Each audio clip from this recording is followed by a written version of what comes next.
up, y'all? It's your girl Roxy with Roxy Says, and we're going to talk about it. If this is your first time here, welcome. And if you are returning, welcome back. And if you are returning and you have not hit subscribe yet, what's going on? What's going on? We are almost at 10,000 subscribers. Like, crazy. Thank you all so much. I cannot say it enough. Thank you, thank you, thank you, thank you. You have no idea how much I appreciate all of the love, all of the support, all of the engagement. Thank you. So today we are reviewing Love is Blind Season 5, the finale. And baby, it was boring, okay? When I opened my Netflix and I saw that this episode was an hour and 11 minutes, I immediately changed the speed to 1.5 because why is this episode any longer than 6.5 minutes? Y'all could have crammed this whole finale into like 15 minutes and just put it on the back end of the last episode because it did not need all of this. For only 2 couples, Netflix, I want my money back, okay? But let's get into this review. So as the episode opens up, we see Stacy has on another jacket, right? Last episode, her jacket said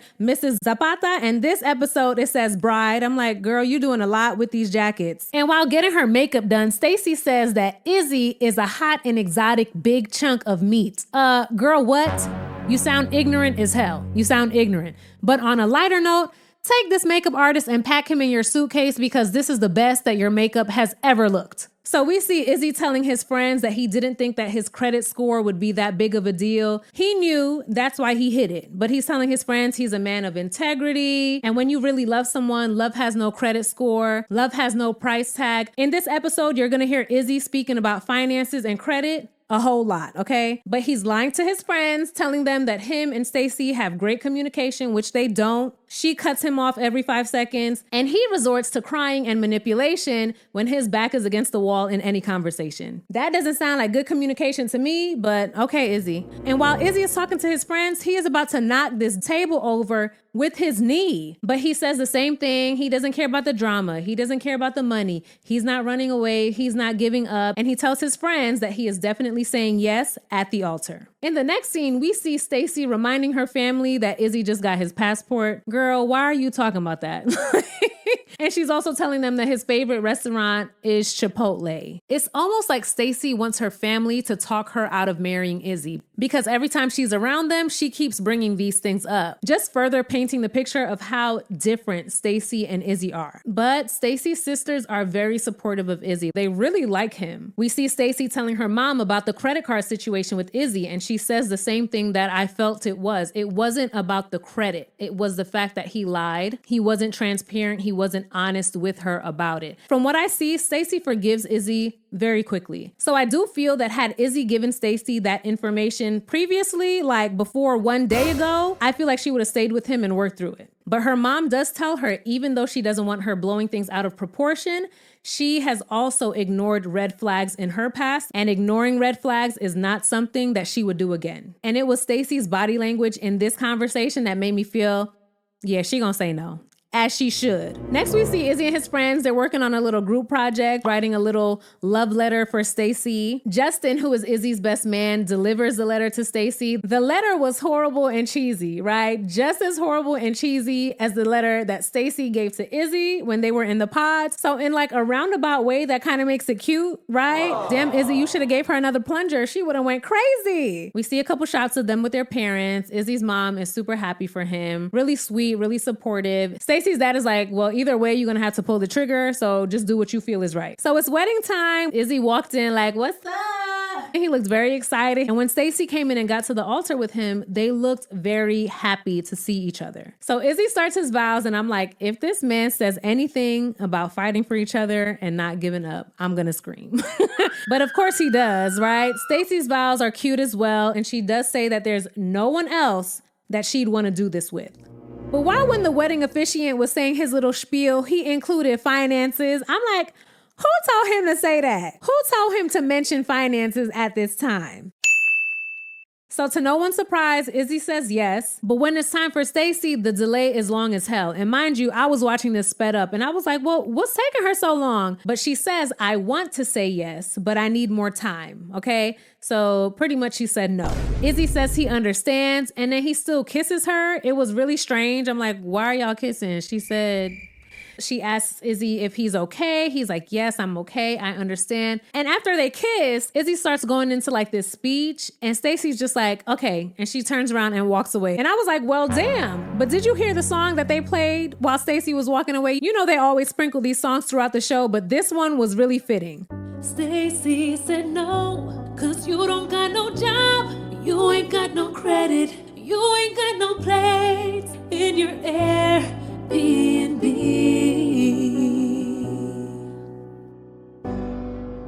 Wasn't that good? I was like, wow, that song was perfect. How they did that so fast?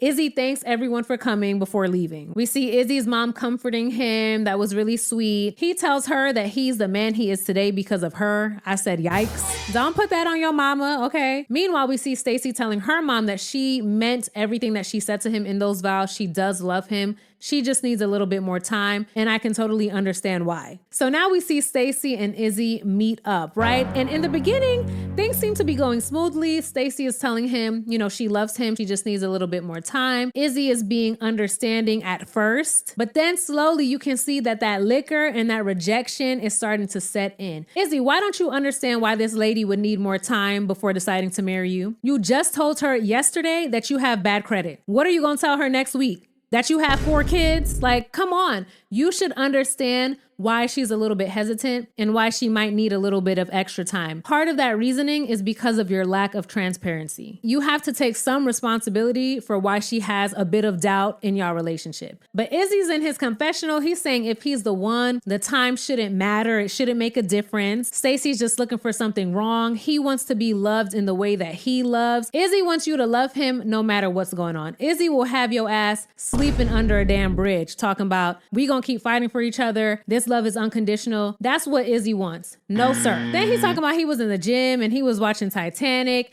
and that's the kind of love he wants. First of all, you are not Jack, okay?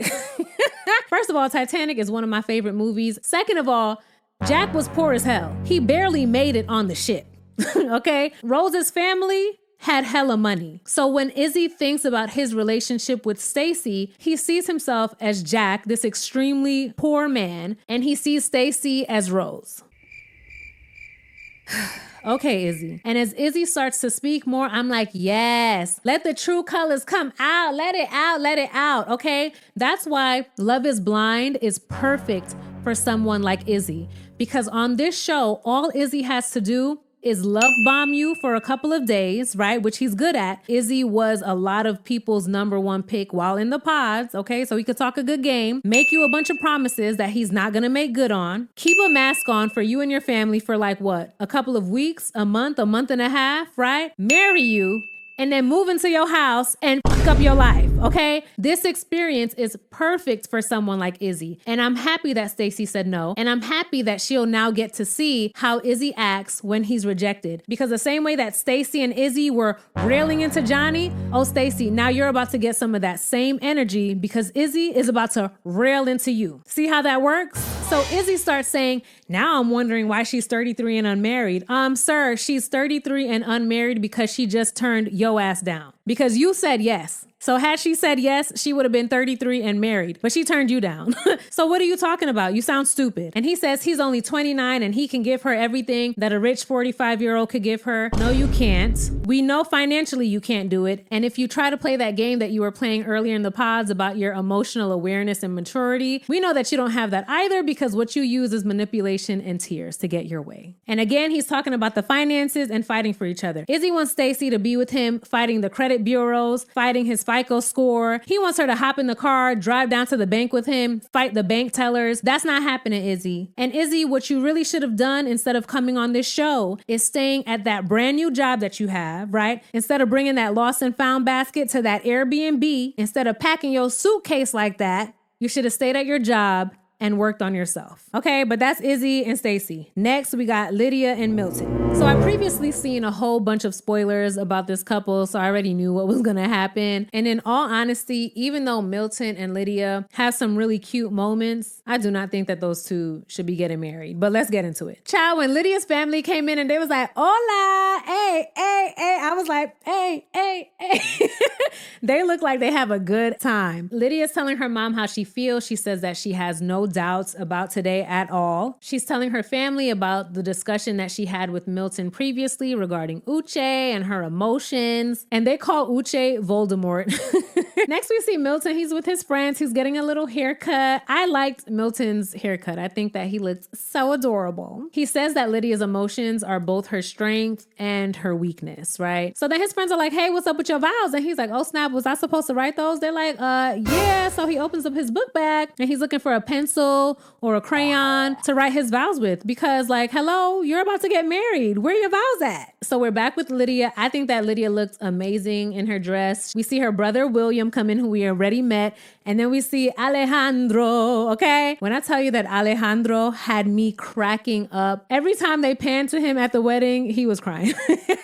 And I loved it. Like, it just shows how much Lydia's brothers and her mother and all her family and friends, they really love her. Next, we see Papa James, okay? And he is giving Milton a pair of cufflinks. And he's also trying to give him some sound advice. Of course, because him and Milton's mother have been married for quite some time, right? And he's just telling Milton that him and Lydia, they'll have to fight fair. He's also telling him that although him and Lydia are in the honeymoon phase for now, marriage is work and they're going to have to make sure that they do the right things to keep the marriage intact. You know, just good advice. But then he says, I know you've seen all of the fights that your mother and I have had. And I was like, yikes. But anyways, I do feel like in this scene, Milton is getting a little bit defensive and his dad is like, okay, well, you seem like you know it all. Like his dad was just trying to give him good advice. And Milton's like, well, that relationship isn't us. And he does have a point, but I don't think that his dad was really trying to compare them. He was just letting Milton know there are going to be tough times, you know, in your relationship. And I feel like Milton was a bit overly defensive in that conversation. So it's time for the wedding. Everyone looks great. I think Milton looked really nice in his tux. Like I said already, I really loved Lydia's dress on her. But after seeing the reunion looks, I posted them on my community wall yesterday. Go check the ladies out. They look amazing. After seeing Lydia with dark hair,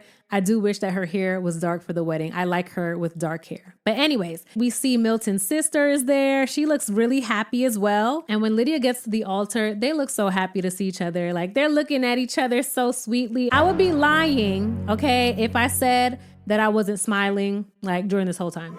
I would be lying, and I don't want to lie to y'all, okay? I still give them the side eye. I don't know if they'll still be married by the time this reunion airs on Sunday, but during this moment, they looked really cute. This moment, okay? But of course, Lydia does ruin it for me because when she's saying her vows, everything that she's saying is about what Milton does for her, how Milton makes her feel. It's not really about her love for Milton, what she loves about Milton. Like, it's really me. But she says yes, and then they go to ask Milton. And right before he answers, the doors burst wide open, and we see Uche running down the aisle with his phone, and he's screaming, "Look at my screenshots! Someone please look at my screenshots!" I'm just playing, y'all. I know some people don't even watch the show, so let me be clear. That did not happen, okay? But Milton says, I do, and they immediately kiss, and everyone's like, hold up. Not yet, baby sir. But they exchange rings, they do what needs to be done, and there's a really cute moment when they're outside. They're taking pictures, and Lydia's veil falls, and Milton puts her veil on, and he's modeling it. It was just so cute. Like, it was really cute. But I don't see it for these two. I still don't. I'm sorry. Child, now we're back to Izzy. He's still somewhere talking about money. Then we flip to Stacy. She's leaving. Looks like she's probably going somewhere to burn all those jackets that she had made. And then they show us clips from other people who were in the show, right? They show us Taylor, JP, they show us Aaliyah, they show us Uche, and they're just discussing what they've learned. Taylor says that part of her wish is that she went through the entire process with JP, and I'm like, girl, what? But she does say that her heart mostly feels like she made the right decision in leaving. JP says that his inability to open up has pushed women away. But it's really interesting because I watched an interview where Uche was saying, and this interview was actually really good because Uche gave a lot of details with the timelines in the pods, how long they had for each date, each conversation, stuff like that. But anyway, Uche was saying in the pods, you could not get JP to shut up. Like when he was with the bros, He was hella talkative, always joking, always laughing, having a good ass time. But for some reason, when he was alone with Taylor, he couldn't do it. And that's just another reason why I think that JP's issue had absolutely nothing to do with Taylor's makeup. I feel like if he met up with a woman who wore no makeup at all, he would have found something wrong with her too. Uche says that he regrets not creating an environment where Aaliyah was able to feel vulnerable and safe. And he says that he's going to work on that for his future relationships. Now, if you've seen my community post, then you know that Uche will not be at the reunion, okay? And also he is in a new relationship. So good for him. And Aaliyah is also in a new relationship, so good for her. I hope that they've both learned from this entire experience. Johnny says that she's learned that even though she's not the perfect person, she is still capable of having a good relationship. And Chris said that he's learned that love is unexpected. And in one of my previous update videos, I did let y'all know that a TikToker did post a video kind of confirming that Johnny and Chris are no longer together because Chris was in a photo with another woman. So that's that on that. Then we cut back to Lydia and Milton's reception. She's mothering him as usual. He's telling her that she can barely speak English. Has that not gotten old to you? Now, in my last video, I did ask you all how you felt about Milton's mom speaking about Lydia's accent, and the responses were pretty split. I saw a lot of people saying that they didn't find it offensive, and I also saw a lot of people saying that it was offensive, mainly because of her tone, or it can come off as condescending or you're not good enough for my son. And when Milton's mom said it, it didn't bother me because I felt like it was coming from a more of like a, oh, getting to know you type. When Milton says it, it irritates the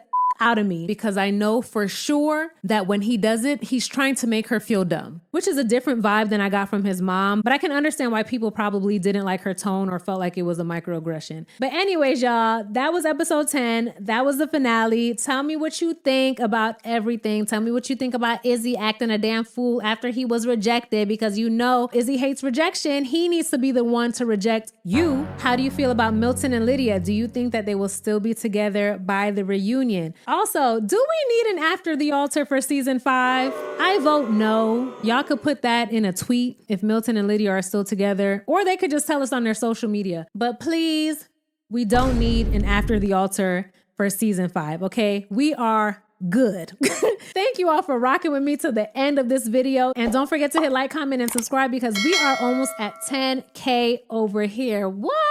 But as always, we'll chat below and I'll see y'all in my next video. Bye. Roxy says we're gonna talk